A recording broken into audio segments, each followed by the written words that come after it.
شكرا سيد. Thank you, Mr. Chair. Actually, social accountability during times of transition, I think, is a very crucial issue that includes two main aspects. First, the availability or the extent of availability of accountability mechanisms during times of previous regimes, and the second one is the extent of success of the communities, particularly in the Arab region. How can they provide monitoring and evaluation and accountability mechanisms? And social accountability, and the traditional view is that it includes all the acts of citizens and civil society organizations or the media to hold the state accountable. So this vision stems from having three parties of social accountability. These are the civil society, the media, and the state. And allow me to seek to add a fourth actor or party here to this equation, which is very crucial, so that we can have active social accountability. And this fourth party is the international organizations that we can call them as development partners. These institutions and organizations sometimes play a more crucial role than the governments, and sometimes we need to socially hold them accountable as we do with the governments. Of course, the Arab revolutions that took place or erupted in our region were based on the slogans of dignity, freedom, and social justice. And one of social justice, the demand in particular of social justice, really reflects how far such peoples have refused a particular economic pattern that was imposed on them and impoverished them and increased the political and the social marginalization. And what we note here is that these institutions still play the same role, although they existed during the very first early years of Mubarak's and Zain Abidin's times. They spoke of fictitious development indices, as if the Arab countries will move forward and towards development, and that the Arab peoples luxury. But with the Arab revolutions, they discovered the complete opposite. They discovered that such indicators international indicators are a lie. And today, many international institutions, seek to provide grants and loans to Arab countries, especially those in the transition: Tunis, Jordan, Egypt, and Morocco. And if we look at Egypt, Egypt seeks to attain about 14 billion US dollars, despite the fact that the external debt during the time of Mubarak was only 30 billion, and during the time of the SCAF or the military council was 35 billion US dollars. For the current government to seek to attain 14 billion US dollars in foreign debt, this is a big figure. And if we look at how access to information is seen, with regards, if we want to seek information from the Egyptian government or international organizations that preach about right to knowledge and access to information, we found that we have the same performance. The same performance of the current government is the same with the previous governments with regards to disclosing the economic agenda and the plans and the payment schemes. And that's why the Egyptian Center for Economic and Social Studies, that I am a counselor to them, and many other organizations now actually have sued the government to disclose such information.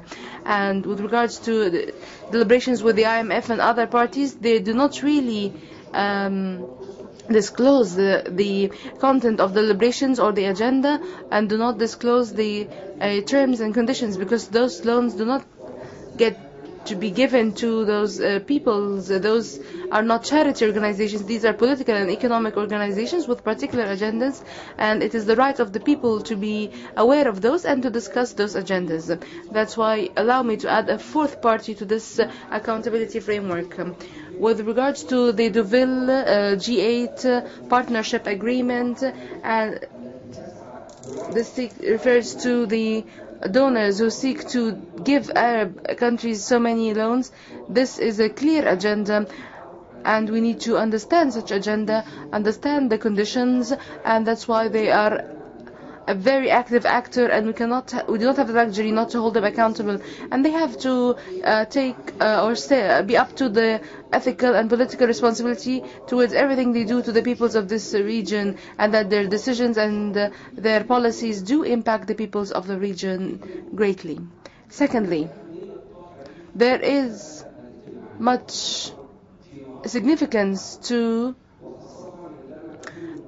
the communities in transition, especially if they are seeking to draft new constitutions or a new social contract, which is based on or which stands on the foundation of respect of consensus and plurality and equilibrium of powers. But what we have seen, especially after the very recent constitutional declaration of President Morsi, which is quite risky and dangerous because it gives the president absolute powers, that his decisions cannot be appealed at any court level, and that the Shura Council or the Upper House and the Constituent Assembly are immune to being dismantled. And this means that he is storming away with the judicial authorities. And if we want people to respect the rule of law and to respect the decisions of courts, so at this point the forces that have sought to make this revolution happen to actually uphold and respect the Egyptian judiciary. Judiciary is not just a means to reach justice. The judiciary is a means towards social soundness and safety and peace. If the political parties, forces and people cannot challenge or appeal the decisions of a president during transition, this is a call against peace and a call for the use of force and power, because at this point they would only use all their means or all that's available to them within their reach to force him to take back this decision. Today, one child died during the clashes, regardless of the affiliations of this child, but this is actually an expression of how dangerous things have become and how critical these times are. And it is not possible at all to ignore the relationship between the institutions of a certain state and the market within the framework of social accountability, especially if we are speaking of the need for social and economic enhancements that seek to end the marginalization that our peoples suffered from, or that seek to eradicate or reduce poverty and to include social empowerment. And actually the economic and social and political models that existed with former regimes really reflect the social injustice that the Egyptian people have suffered from, especially with regards to the privatization of the public sector enterprises that were based on corrupt policies. And currently there isn't a single lawsuit against privatization that did not receive positive decisions from the judge against the privatization, because they were very corrupt at the time. Secondly, the sale of state lands and giving them to particular investors in vast areas and huge lands against pennies.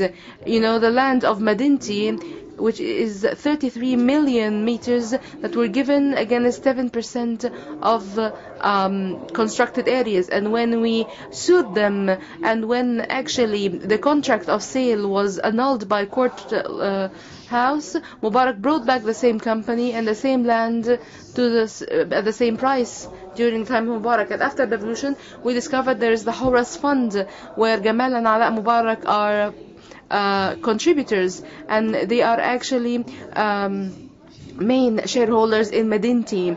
And that's why giving back the land to the same company is not because they are supportive investors, but because they want to protect their corruption network and grid that was formed and was very difficult to penetrate, and we cannot reconcile with those. There's no reconciliation over the wealth of the people of Egypt, huge areas of land, and how they've been given over against pennies. When the government gave back the land, the meter price, or the per meter price, was 297. Actually, they sell the 1 meter in an apartment for £5,000, and the villas are higher, and the meter in the commercial areas is higher than that. We submitted 2 requests to the court that the state budget would be a partner in the project, so they would pay half the cost and they would have half the profits, or get half the profits or dividends.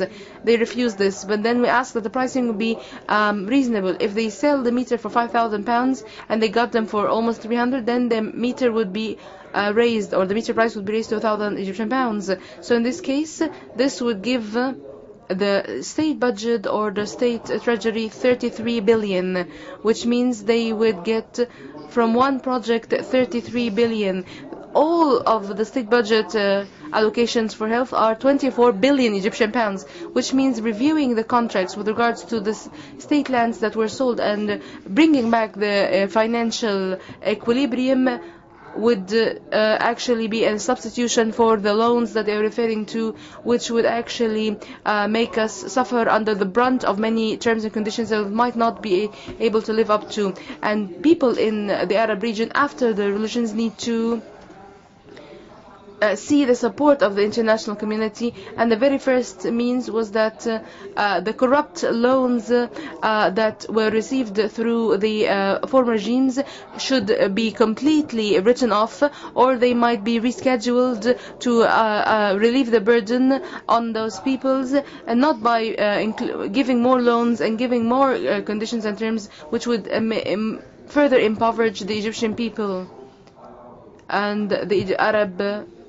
peoples. I know that my time is quite limited, so I'd like to thank you for your attentive listening, and I think if there is any other means of communication through sending me the different contributions, you might do so.